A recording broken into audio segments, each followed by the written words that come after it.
ขึ้นมาไม่อยากขึ้นมาขึ้นโอ้ขึ้นมาไม่ได้โอ้วันแรกยังเจอโอ้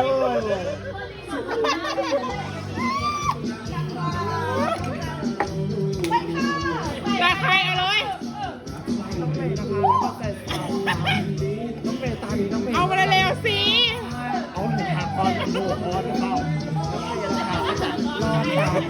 ก่อนจะผ่อนนะจะไม่ได้โดนแดง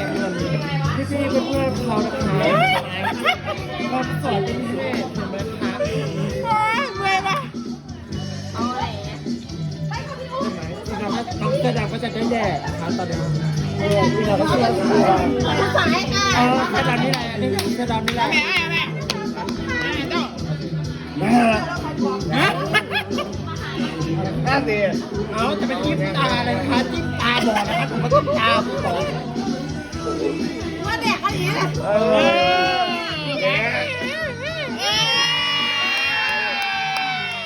ตายด้วยให้เราเลือดให้เราตายด้วยเดี๋ยวถือแน่นอนเดี๋ยวแน่นอนถือแค่เอาตัวถือแค่ตอนนี้นะคะน้องมาเป็นอยู่ในขั้นซึมหนักเลยนะคะตอนนี้นะคะเชื่อว่าถือราคาตอนนี้นะคะไม่มีใครไม่บอกว่าไม่ถูกถูก เร็ว เดี๋ยว1 2 3เด้อ ไม่ต้องอาราบบุตรกดเลย เดี๋ยวเอาไปเขา1 2 3 ตอนนี้นะครับต้องขอขมาพ่อแม่พระศรีรัตนตรัยนะคะช่วยเหลือน้องน้ำตุ่มด้วยนะคะ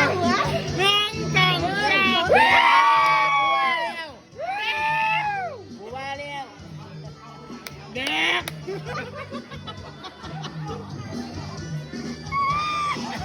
แขนกล้องเห็นนะคนนึง โยกอีก